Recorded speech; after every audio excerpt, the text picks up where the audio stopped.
Herkese merhaba. Şimdiki konumuz bileşik etki arttıran faktörler. Daha önceki bileşik etki videomu izleyenler için bu aynı konunun ikinci videosu. Size ilk videoda bileşik etkiyi detaylarıyla anlattığımı düşünüyorum. Orada sizin uygulayabilmeniz için bir Excel tablosu koydum ve orada kendi rakamlarınızı girerek bileşik etkinin gücünü siz de fark edebilirsiniz. Bu videoyu izlediğinizi varsayarak şimdi gelelim bileşik etkiyi arttıran faktörleri incelemeye. 1. Zaman. Bir yatırıma ne kadar erken yaşta başlıyorsanız bilin ki bileşik getiriden kazanç sahibi olabilme ihtimaliniz o kadar erkene çekilir. Zaman bileşik etkinin en büyük müttefikidir. Çünkü eğer zamanınız azsa bileşik etkiye koyacağınız miktarı arttırmak zorunda kalırsınız. Ama siz küçük yaşlarda eğer yatırım yapmaya başlarsanız küçük küçük paralarla ileride inanılmaz derecede büyük paralara ulaşma ihtimaliniz çok yüksektir. Size şöyle bir hesaplama yapayım kabaca. 18 yaşındaysanız ve 100 bin lira paranız varsa bunu yatırıma koyarsanız 65 yaşına geldiğinizde üzerine hiçbir katkı dahi yapmasanız %7'lik reel getiri, büyüme getirisinden bahsediyorum. Yaklaşık olarak yani enflasyondan arındırılmış getiri 2,5 milyon lira paranız olur. Bu yaklaşık olarak %2300 artış anlamına gelir. Ve bu paraya ulaşabilmeniz için de aslında günde sadece 5 lira biriktirmeniz yeterlidir. Aynı durum 25 yaş için konuşalım. 25 yaşındasınız, 100 bin lira paranız var. 65 yaşına geldiğinizde yine %7 gerçek getiriden bahsediyorum. Yani enflasyondan arındırılmış getiriden bahsediyorum. %7 gerçek reel getirinin karşılığında kazanacağınız para yaklaşık 1,5 milyondur. Bu 1,5 milyonu kazanabilmek için de günde 7 lira biriktirmeniz gerekir. Şimdi gelelim 35 yaşında aklı başına gelmiş ve 100 bin lirasını yatırıma koyacak kişinin. Yine aynı %7 enflasyondan arındırılmış getiriyi düşünün, reel getiriyi. 100 bin lirası 65 yaşına geldiğinde yaklaşık olarak 760 bin liradır. Buna ulaşabilmek için de günde 10 lira birikim yapması gerekmektedir. Yani şunu net anlayabiliyor musunuz? Eğer yatırıma 18 yaşında başlarsam sadece günde 5 lira biriktirerek 65 yaşında %2304 büyüme oranıyla paramı arttırabiliyorum. Ama aynı şeyi 25 yaşında başlarsam 65 yaşıma geldiğimde bu büyüme oranı %1400'e düşüyor. Ve günlük birikim oranında 5 liradan 7 liraya çıkıyor. Hele bir de 35'inde başlarsam bu işe büyüme oranım %661 ile kalıyor. Ve bunun için de günde 10 lira para biriktirmem gerekiyor. Diyorum ya, yatırım bileşik etkinin en büyük müttefiki zamandır. Yatırdığınız para miktarı değil. Bir diğer önemli koşullardan biri de düzenli yatırımdır.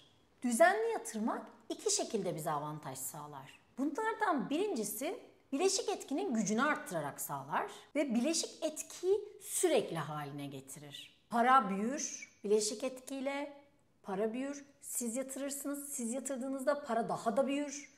Üzerine bileşik etki bu sefer hem ilk paranız hem büyümüş para hem yeni yatırımın üzerinden tekrar yeni bir bileşik döngünün içine girer. Ve böylece bileşik etki daha sistematik haline gelir. Bu nedenle haftalık, aylık hatta yapabiliyorsanız günlük gibi sürekli olarak o bileşik etkiyi besleyen yatırımlar birikiminiz üzerinde güçlü ve istikrarlı bir büyüme sağlar. Az önceki örneğe devam edersek sadece 25 yaşındaki bir genç için bu büyüme oranı ekstra %500 artar. Bir de bunu başarabilirseniz aylık değil haftalık haline getirebilirsiniz.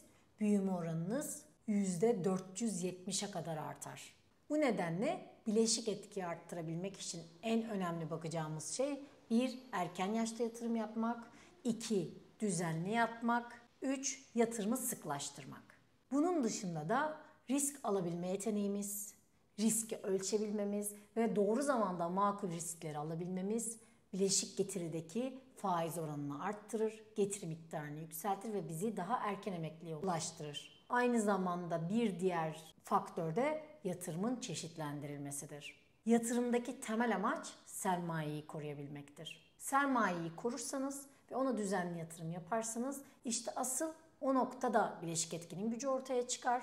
Bu nedenle sermaye kaybı olmayacak şekilde riskleri bölmek, yani portföyü çeşitlendirmek gerçekten çok önemlidir. Özellikle teknolojiyi kullanarak robo danışmanlık, algoritmik ticaret gibi sistemlerle, pasif yönetilen endeks yatırımlarıyla ya da gerçekten aktif yönetilen, makul bir maliyeti olan doğru bir portföy yöneticiliğiyle, yani portföyünüze stratejik bakış açısıyla bileşik etkinin gücünü olumlu olarak arttırabilirsiniz. Parayı likit olarak tutmamak, yatırıma koymak bileşik etkinin üzerinde çok önemlidir. Özellikle enflasyondan eğer bir varlık yatırımı yaparsanız, yani bir finansal yatırım yaparsanız mutlaka paranızı enflasyondan korursunuz.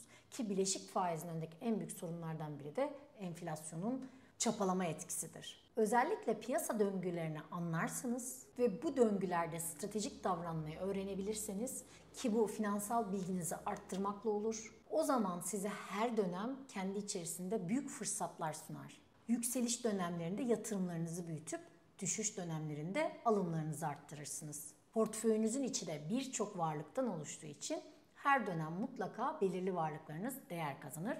Bu değer kazanan varlıklarınızı doğru zamanda kar realizasyonlarıyla değer kaybedenlere alım fırsatı olarak değerlendirebilirsiniz. Yani yatırım süresi boyunca sabırlı olabilirsiniz, stratejik davranabilirsiniz, kısa vadeli kazançlar yerine uzun vadede bileşik etkinin gücünü arkanıza almak isterseniz bu sistemi öğrenmekle işe başlamak zorundasınız. Ancak her dalgalanmaya karşı stratejik davranabilirsiniz. Bir yatırımın bileşik etkisini kesintisiz olarak devam ettirirsiniz. Özellikle düşüş dönemlerinde doğru varlıklara yatırım yapabilmek, yükseliş dönemlerinde, yani piyasa toparlandığında getirinizi kuvvetle muhtemel arttıracaktır. Birleşik etki üzerinde çalışmak isteyen yatırımcıların piyasada zamanlamaya değil, sürece odaklanması çok önemlidir. Çünkü hiçbirimiz piyasanın ne zaman en dipte ya da en tavanda olduğunu bilemeyeceğiz. Piyasadaki tüm dalgalanmalara rağmen düzenli yatırımlar yapmak, al-sat zamanlamasının getirdiği risklerden kaçınmak, piyasaya göre varlık dağılımımızı doğru bir şekilde tahsis edebilmek ve uzun vadede piyasanın genellikle ve muhtemel bir süreçte yükseleceğini unutmamak en önemli ipuçlarımız olmalı. Fırsatları kovalamanız lazım arkadaşlar. Unutmayın, her düşüş dönemi, her kriz dönemi mutlaka kendi içinde büyük fırsatlar doğurur. Piyasa ne zaman dalgalanırsa fiyatlar düşer. Bütün herkesin bas bas bağırdığı, herkesin borsadan ya da finansal piyasadan nefret ettiği dönemler sizin için avucunuzu ovuşturacağınız dönemler olmalı. Eğer doğru varlıkları bulabilirseniz, doğru varlıkları doğru fiyattan alabilirsiniz, unutmayın ki piyasa toparlandığında en yüksek kar elde edecek kişiler sizler olacaksınız.